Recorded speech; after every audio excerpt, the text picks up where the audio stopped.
Are responsible for wearing your seatbelts, but I know they are tight and annoying, just to make you aware of that. But apart from that, I've got the air on one click. Is everybody comfortable enough? Is it? Yeah. I've turned it up a little. There's going to be air blowing, but let me know if it's too uncomfortable. Let me know. Hopefully it's not too bad. I'll put on the front dashboard here some brochures. Those of you that may have not actually seen the Athena holiday brochures, I know we've got some new faces on board. Well, kind of new faces to Athena holidays, but certainly people I've taken before, so it's nice to see you. I was going to say old faces, but you know what I mean. Familiar faces. Familiar faces.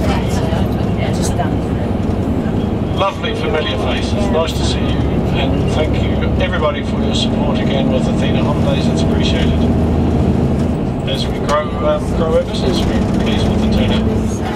I always remember the get great. I never forget that. I said I'd never forget it. People do sometimes.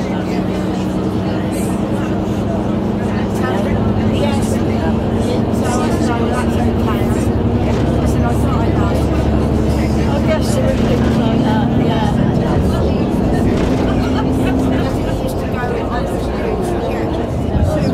I don't see him like you. I have a big gap in between. And then it's an actual thing. It doesn't catch him.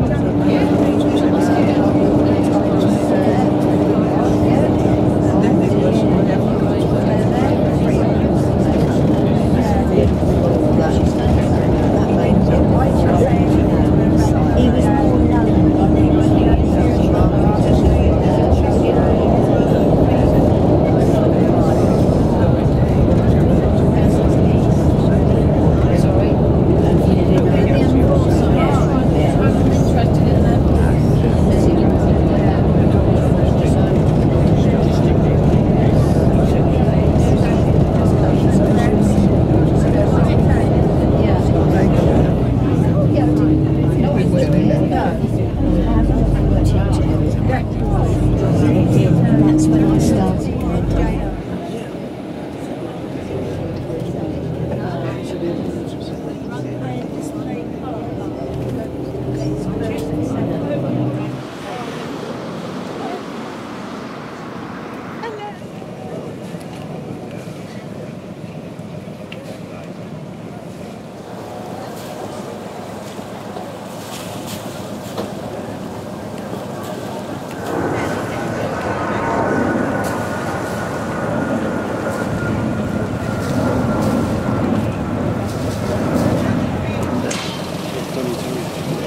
Thought it's safer not to come.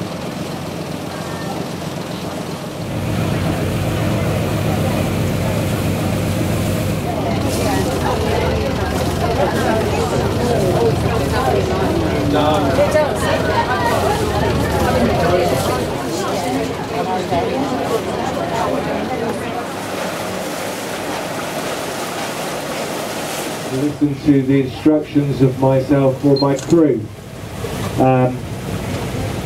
There's no smoking permitted on this vessel, and please could you refrain from throwing rubbish or unwanted relatives over the side of the boat. We don't want to pollute the river. If you've got swan food, especially on a return journey, you could throw this over. In June, mid-June, the Queen's barge, the Gloriana, came down in a pageant with about 200 other vessels from Oakley Court up by Maidenhead, and came down here in a big ceremony amongst his subjects. Talk about King very John. close to civil war in 1215. His barons had had enough, and they gave him an ultimatum. They gave him a list of demands that he was required to agree to if he wanted to avoid civil war. Okay, on our left here are the remains of Ankerwick Priory. This is often thought to be the place where the Magna Carta was sealed. The idea being that it's sacred ground and King John wouldn't dare perform any acts of treachery.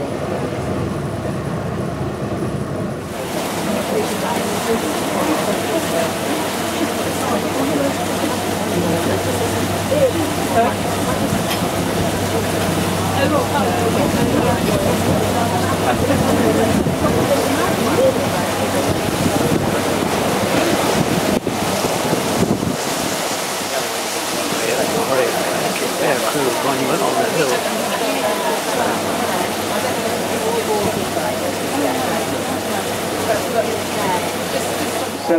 Celebrate the bicentenary of the American Bill of Rights. I need to inform you that that we can get that done and then we'll be on our way.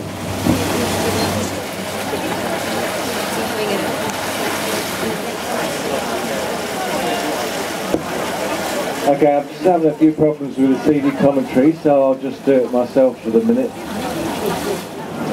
You'll see a mock Tudor building on the left, which is the pub, the Harvester pub called the Bells of Ouseley.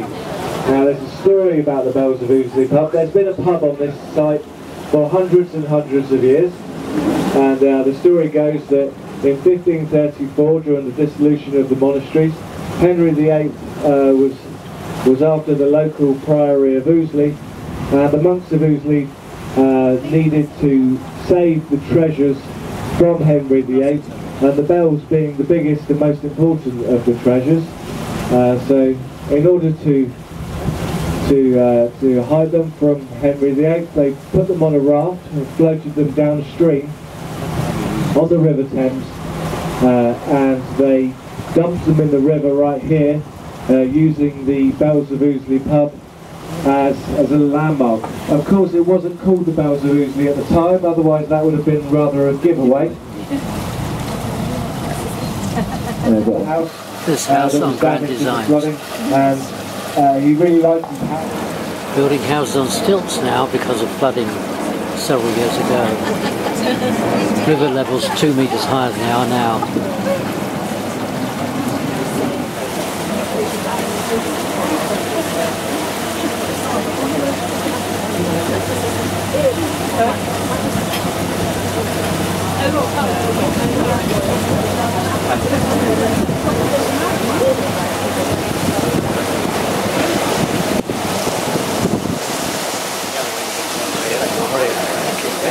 Monument on the hill.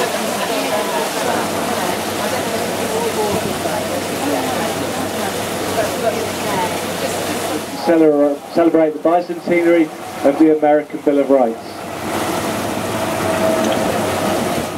I need to inform you that that we can get that done and then we'll be on our way.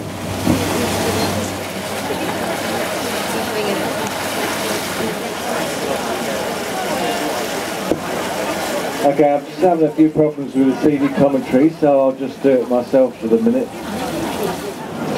You'll see a mock Tudor building on the left, which is the pub, the Harvester pub called the Bells of Ouseley.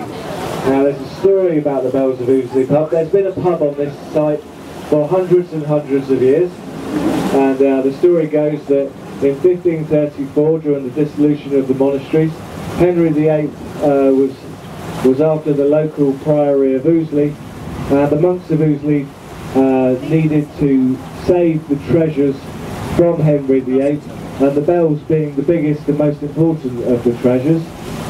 So in order to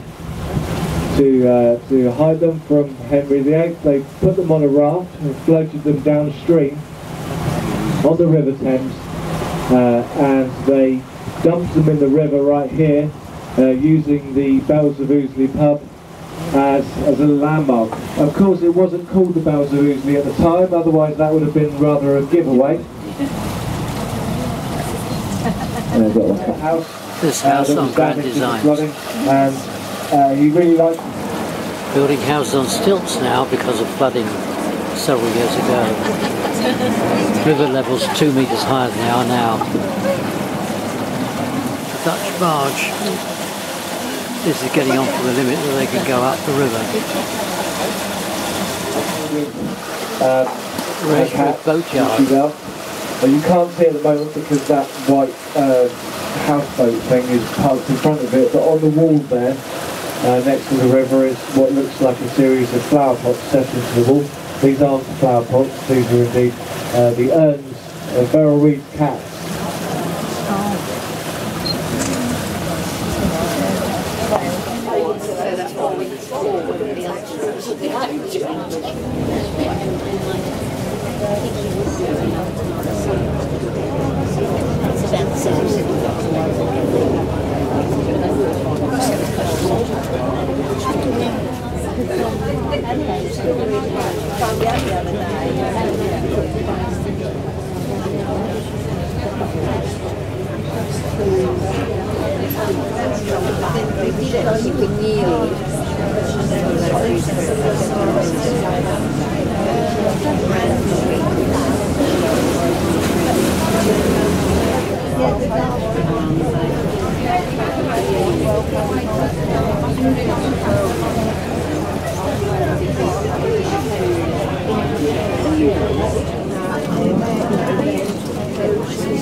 Are you alright down there?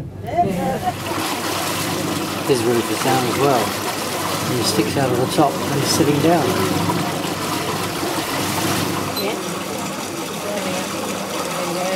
And that's our bridge. It's going back up. And his roof is just going back up.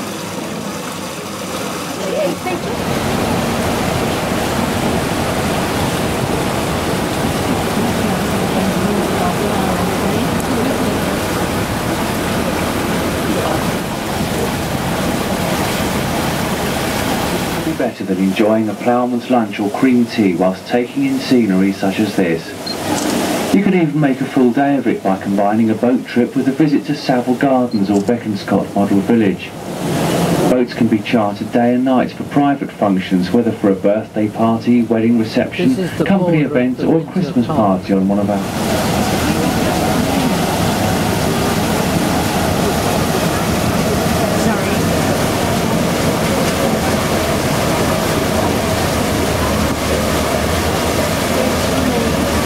But the road now needed diverting to these two new crossing points, and one unfortunate outcome was that the HAL 95, the first petrol-driven motor vehicle, arrived in the country, having been driven from France by the Honourable Evelyn Ellis, himself a resident.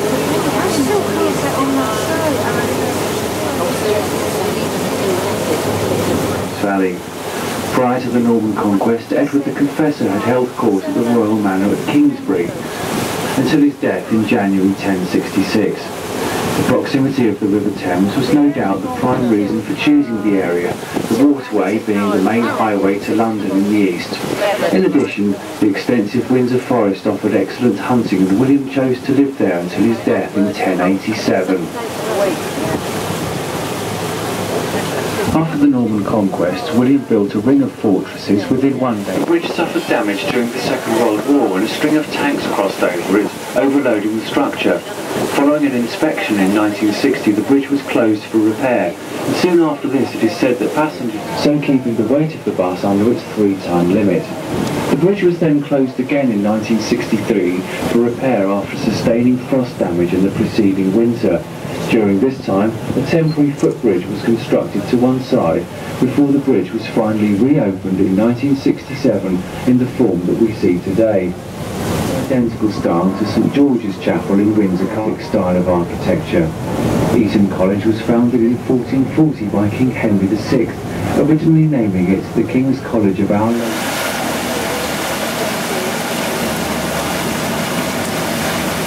At a cost of £110 million, it was the largest man-made river project ever undertaken in Britain and the second largest in Europe. However, considerable engineering defects were exposed in January 2003, when the channel was used during its first major flood. Despite operating at well below its full capacity, weir failure and bank erosion still occurred, and a programme of repair and upgrading was necessary, resulting in the design consultant being sued by the Environment Agency in order to recover the costs. Despite being man-made, the Jubilee River looks and acts like a natural river. Its banks have artificially created wildlife habitats intended to replace those lost during urban expansion during the last 2 centuries. During construction, 94 acres of reed beds and 12 acres of wet woodland were laid down, and about 250,000 trees were planted. As we continue past the home park, we will see through the trees that the river is bringing us around the north side of the castle, revealing the north terrace and more of the round tower. The spires of St George's Chapel will just become visible to the far right. The castle has been added to by various monarchs throughout history, not always to the benefit of its appearance, until the arrival of King George IV. He employed the architect James Wyatt, who did much to reshape and modernise the castle, improving the groupings of the buildings. He then realised the need to raise the height of the round tower so that it once more stood proud of the surrounding structures. An extra 32 feet was added to its height, making it now stand at 220 feet above the level of river at Windsor.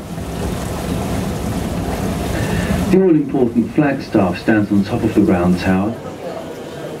Romney Lock, biggest on the Thames.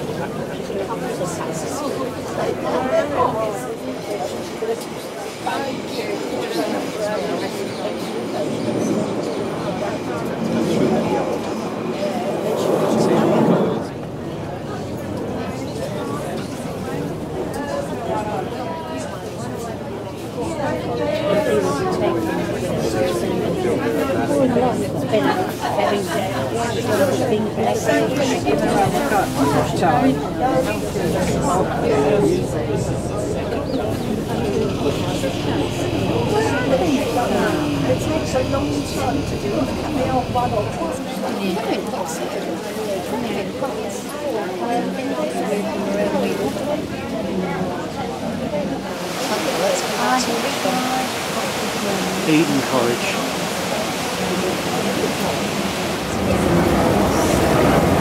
Nearly every county.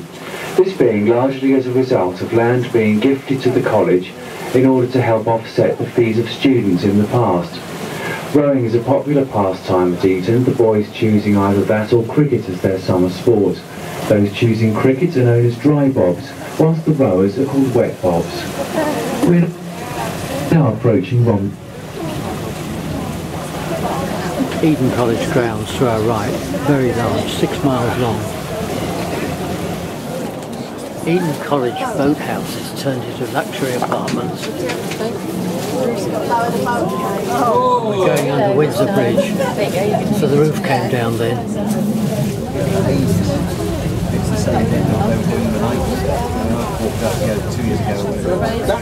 That was all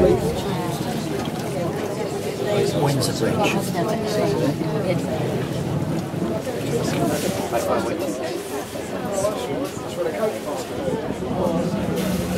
This is the rowing club, turned into apartments.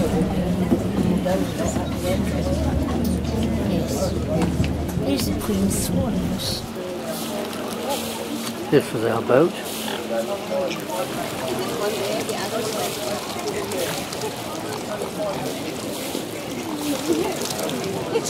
That was Eton College boat place. Now flat.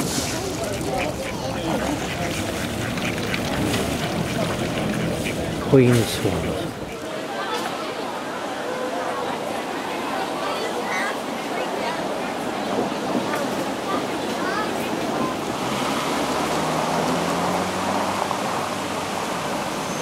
Nice park. Used to be at Slum, it says. Cleared during Victorian times.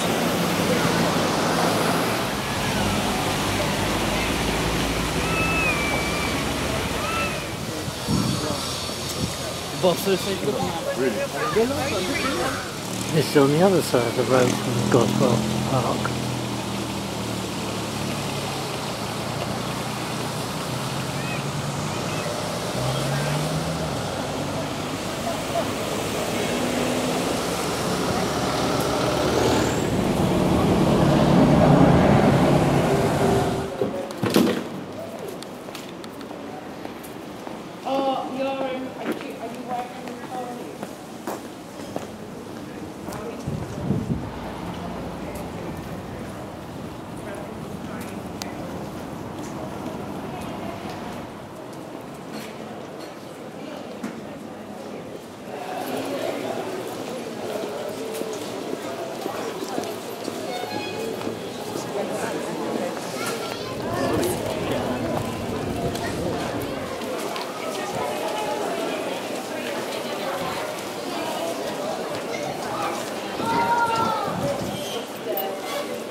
One more time and I'm going to take it and you're not going to get it back.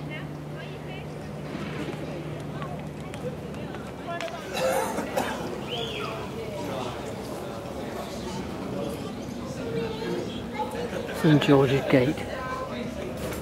Well, it sounds like fun. Yeah, it should be.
Great. That's